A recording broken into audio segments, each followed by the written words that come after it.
Good morning Universe, good morning Earth, good morning Makati City, and good morning Labrador. To this vlog is magre-reveal tayo ng yung watch ko kasi matagal na to pero pinalitan ko siya ng strap kasi meron palang strap na mumurahin, meron ding mahal. Kasi yung relo ko, ayan ang tagal na yan kasi yan dugtungan na lang yan, pinagtiyagaan ko na lang yan ngayon lang ako may pagkakataon na magpalit ayan, kasi itong relo na to matagal na to sa akin, for almost 2 decade na to, kaya may sentimental value to sa akin. Ayan nangitim na nga yung likod nito yan akala ko na, hindi pa to nabuksan. Siguro sa nagdadala to Diyos. Yan tagal-tagal na to sa akin yung relo na to. Sabi mo pamangkin ko, Arbor, sabi ko hindi pwede. Kasi hindi na ako bumili ng mga relong mga branded or Kasi to may sentimental value to. Yan di ba? Ayan. Replacement cashew. Ayan pumunta talaga ako sa store. Kaya itong ito na yun ngayon kinabit.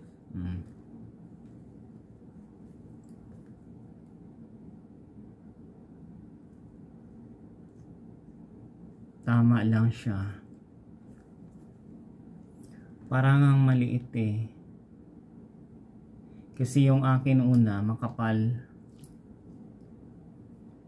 Ayan ay mas mahaba yung ngayon pero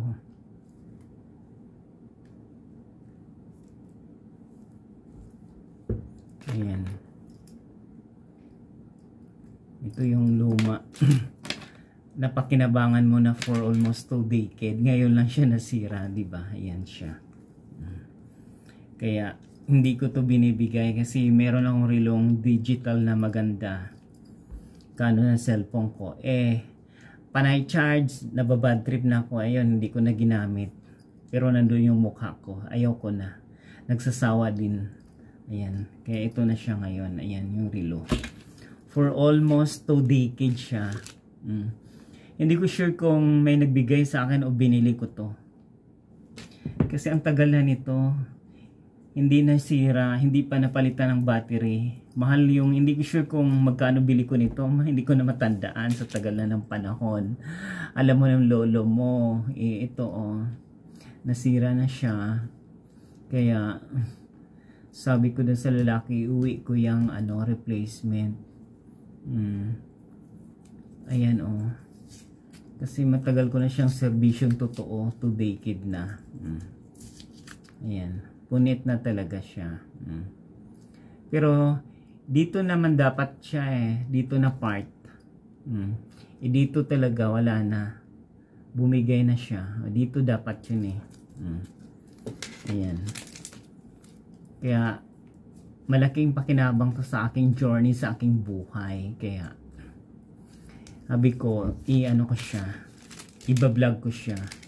Ayan. Ayan yung lumang strap. Kaya kasama yun na journey ko. Ayan ang halaga nito is 350 kasi meron palang mumurahin nito. Sabi ko huwag naman yung mumurahin, yung tamang level up lang, huwag yung masyadong mahal. Kaya ang halaga ng strap nito is 350. Merong 150, 250, may 500. Sabi ko doon na lang ako sa 350. Ayan, kaya ayan siya. Hindi ko siya pwedeng ipamigay sa mga kasi almost how many years ko to siyang sinusuot sa hirap at ginhawa na sa akin to. Hindi ko siyang pwedeng ipagpapalit. Kasi noong wala pa akong relo, naalala ko dati nang hiram akong relo kay nung maliit pa ako, grade 5, grade 6, kay shout out kay Silani Francisco na nasa Belgium. Ayun. Nangihiram ako ng relo doon. Casio din siya. Ganito rin siya. Tinignan ko yung relo niya doon sa bintahan ng relo. Mahal pala yung ganong relo ngayon. Gusto kong bilhin. 6,000. Diyos ko, sabi ko, not now. Kasi I have anything to prioritize my money. Diba? Ang relo pala nasa iyo pala yan paggagamit. Kaya itong relo na to, sabi ko hindi ko pwede pamigay sa mga pamangkin ko dahil yung mga pamangkin ko mga burara sa akin. Tumagal siya ng almost 2 decade mahigit. Hindi ko maalala kung binili ko to sa Mega Mall or may nagbigay sa akin. Kaya ayan, Casio siya. Pero matagal ng panahon, ayan ang dami nang dumaan. Mga bagyo, mga baha, na bahaan na ng Ondoy, na sino pa bang mga Poncio Pilato ng mga bagyo na yan. Buhay pa rin siya hanggang ngayon. Kaya nagpapasalamat ako sa Panginoon na to, hanggang ngayon buhay pa.